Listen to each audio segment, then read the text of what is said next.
Hello guys, welcome back to our channel GenZ science. तो आज हमारा टॉपिक है चैप्टर 4 केमिकल बॉन्डिंग, इलेक्ट्रोनेगेटिविटी। तो वो क्या होती है कि it is a tendency of an atom to attract shared pair of electron toward itself. मतलब अगर कोई एटम है तो उसकी तरफ अट्रैक्ट करने की जो टेंडेंसी होती है ना, शेयर्ड पेयर्ड इलेक्ट्रॉन्स को उसकी तरफ अट्रैक्ट करने की टेंडेंसी को हम इलेक्ट्रोनेगेटिविटी कहते हैं। हमें पेपर में पूछा जाता है कि किसकी इलेक्ट्रोनेगेटिविटी हाईएस्ट है, किसकी लोएस्ट है, इन दोनों में डिफरेंस क्या है, इन दोनों की इलेक्ट्रोनेगेटिविटी के बीच में। तो अब हम वो कैसे पता चलाएंगे? जो मेन होते हैं, मतलब सबसे ज़्यादा हाईएस्ट इलेक्ट्रो नेगेटिविटी जो होती है वो फ्लोरीन की, इनमें से जैसे हमने लिख दिया, ये फोन से याद रखना, fluorine, oxygen, nitrogen, and fluorine, chlorine, bromine and iodine. Fluorine, chlorine, bromine, iodine. Then sun से याद रखना सल्फर, ऑक्सीजन, नाइट्रोजन। अब ये तो हैं जिनकी इलेक्ट्रोनेगेटिविटी। अब ये क्या बना दिया आपने? ये भाई इलेक्ट्रोनेगेटिविटी का रिप्रेजेंटेशन होता है। It is represent by this sign. Okay, कुछ ऐसे साइन से ये रिप्रेजेंट किया जाता है हमारा इलेक्ट्रोनेगेटिविटी। अब भाई इससे आगे हम फर्दर बात करें तो इनमें सबसे ज़्यादा किसकी है? Fluorine, then oxygen, then nitrogen, then अभी fluorine, chlorine, then bromine, then iodine, अभी sulphur, then oxygen, then nitrogen. ठीक है। अब अगर हम और फर्दर बात करें कि मतलब इनमें तो हमें पता चल रहा है कि इनकी हाईएस्ट है। इनके बीच में अगर डिफरेंस भी आगे जैसे हमसे पूछ लिया कि फ्लोरीन, ऑक्सीजन एंड नाइट्रोजन में से किसकी इलेक्ट्रोनेगेटिविटी हाईएस्ट है, अब आप बता ही दोगे कि फ्लोरीन की तो सबसे हाईएस्ट ही रहती है।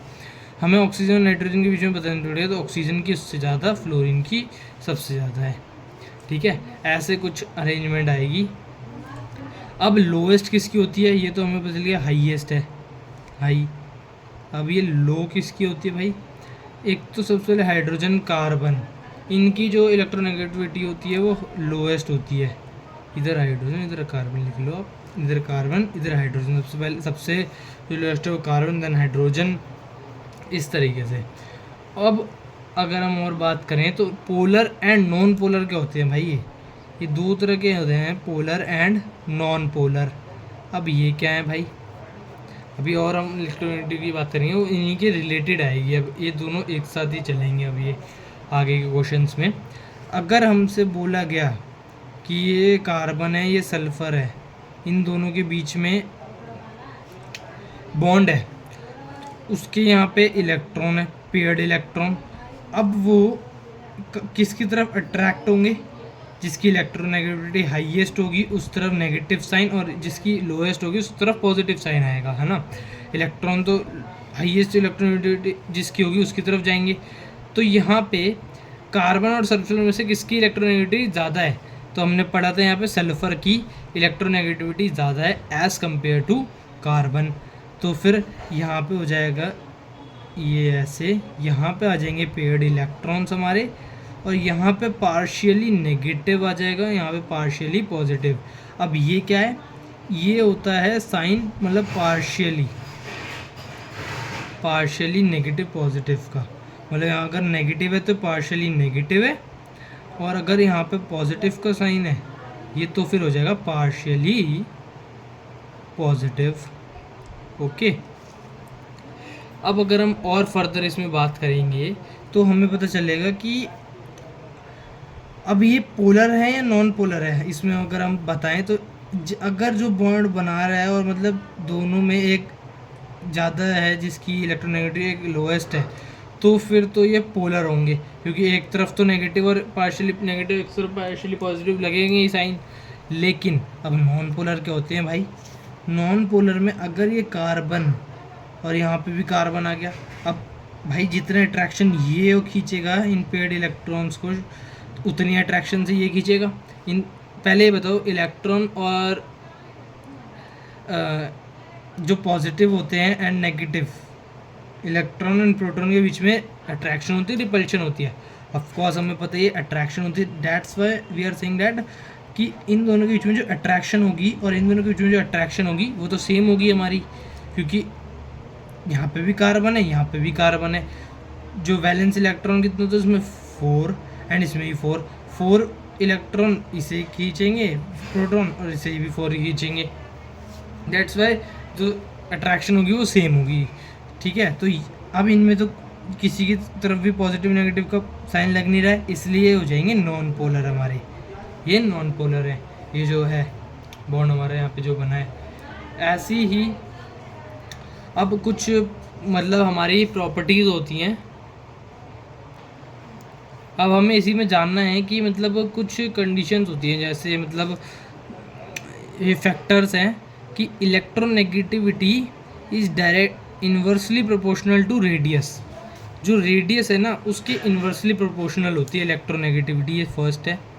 अब इलेक्ट्रोनेगेटिविटी डायरेक्टली प्रोपोर्शनल होती है एटॉमिक नंबर के represented by Z।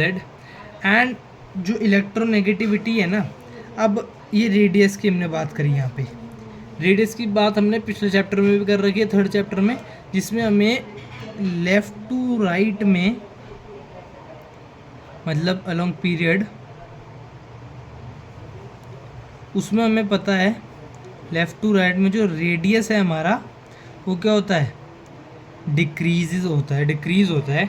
That's why यहाँ पे इन्वर्सली रिलेशन है ना हमारा, तो फिर जो ये होगा मतलब इलेक्ट्रोनेगेटिविटी वो हमारी इंक्रीज होगी। और अगर डाउन द ग्रुप मतलब टॉप टू बॉटम की बात करें हम, अब ग्रुप की बात करें, तो फिर हमारा रेडियस जो है वो इंक्रीज होता है। डेट्स वाई जो इलेक्ट्रोनेगेटिविटी है हमारी वो होगी डिक्रीज।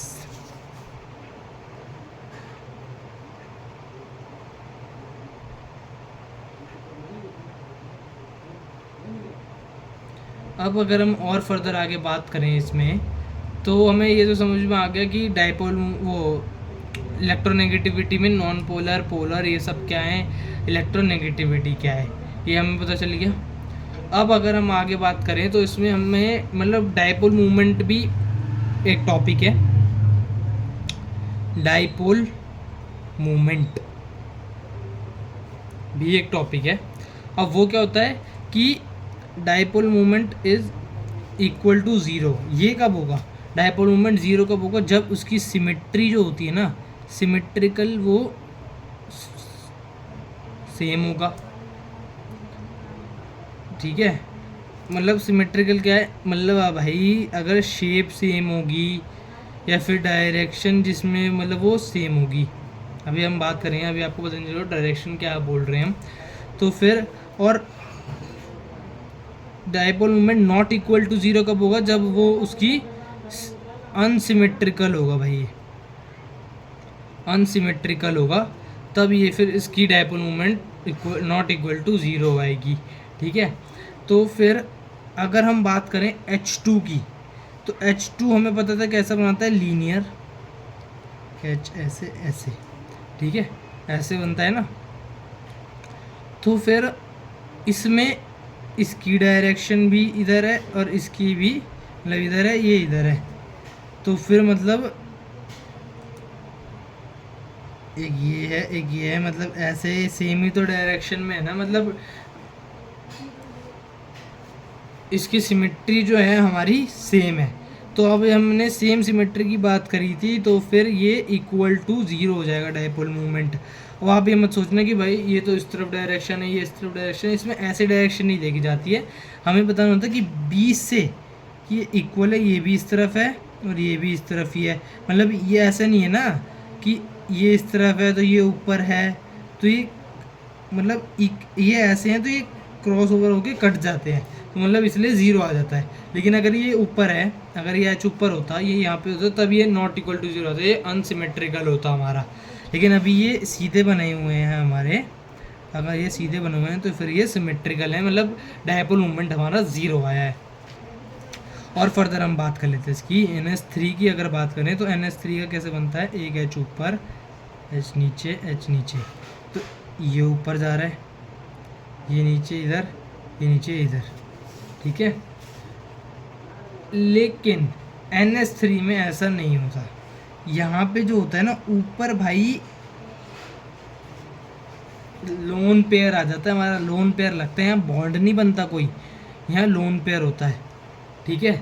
लोन पेयर अभी कैसे निकालते हैं पता ही है हमें, कि इसकी जो वो वैलेंस इलेक्ट्रॉन होते हैं एन के, वो होते हैं हमारे 5, और यहाँ पे 3 बॉन्ड पेयर है हमारे, तो 5 - 3 डिवाइडेड बाय हाफ ऐसे ही होता है। तो ये 1 लोन पेयर आ जाएगा, वो यहाँ लग जाएगा। इनकी सिमेट्री नॉन सिमेट्रिकल होगी, मतलब इनकी सिमेट्री सेम नहीं है, नॉन सिमेट्रिकल है, तो इक्वल टू नॉट 0 आएगा, ठीक है। ऐसे यही होते हैं dipole moment and dipole moment. तो इसमें सिमेट्रिकल में 0 आ जाता है डायपोल मोमेंट, अगर अनसिमेट्रिकल है तो फिर नॉट इक्वल टू 0 आता है।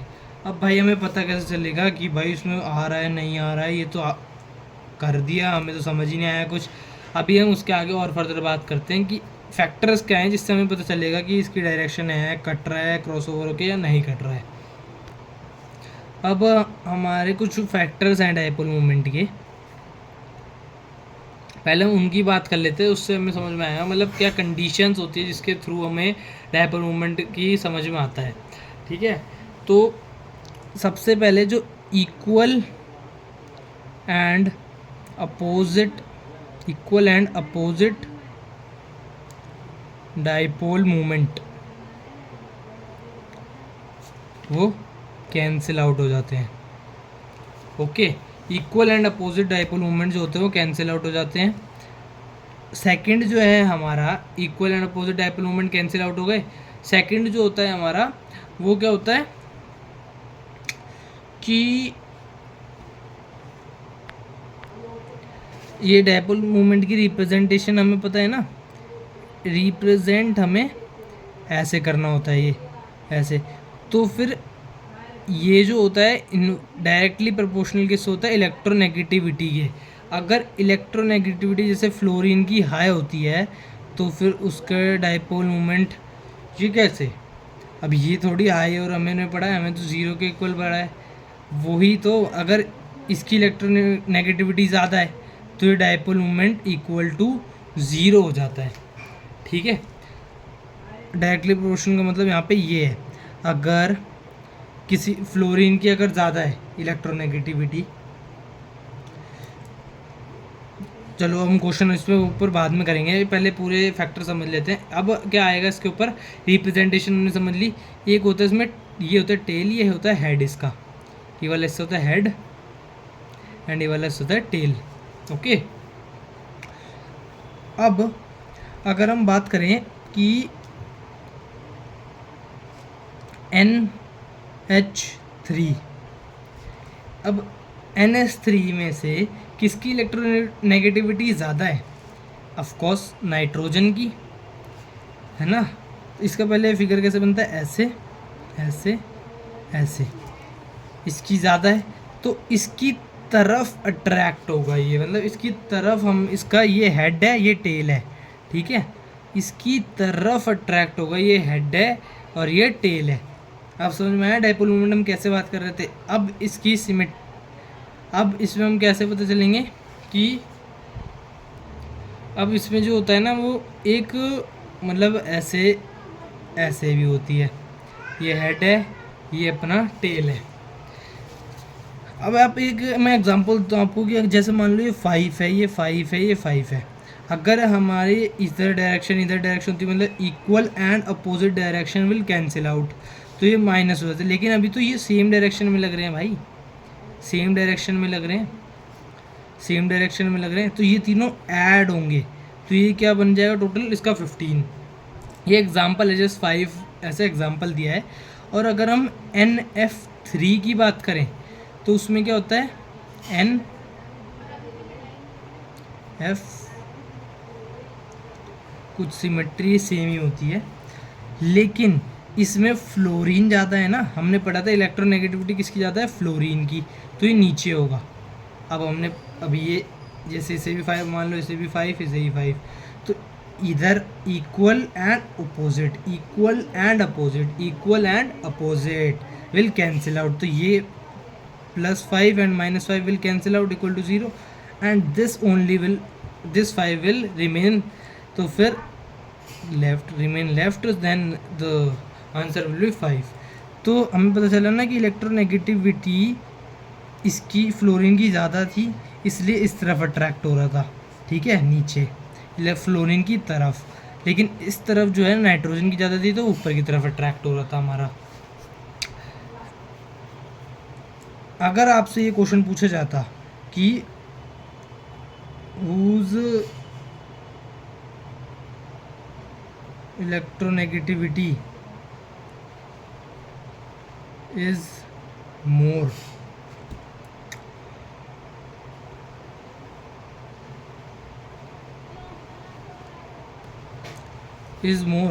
तो फिर आप बता देते कि फ्लोरीन की ज़्यादा है एंड नाइट्रोजन की कम है, डेट्स वाई वो जो होता है नाइट्रोजन की तरफ अट्रैक्ट हुआ और यहाँ पे फ्लोरीन की तरफ अट्रैक्ट हुआ, ठीक है।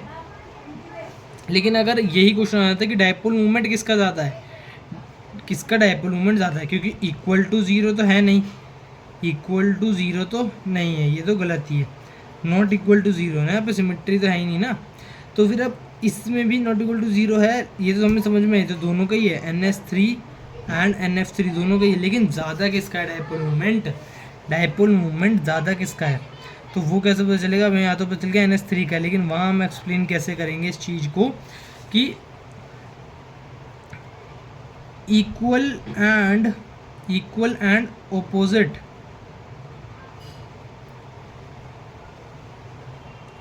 जो इक्वल एंड ऑपोजिट जो डायपोल मूवमेंट थे ना वो तो कैंसिल आउट हो गए, इक्वल एंड ऑपोजिट डायपोल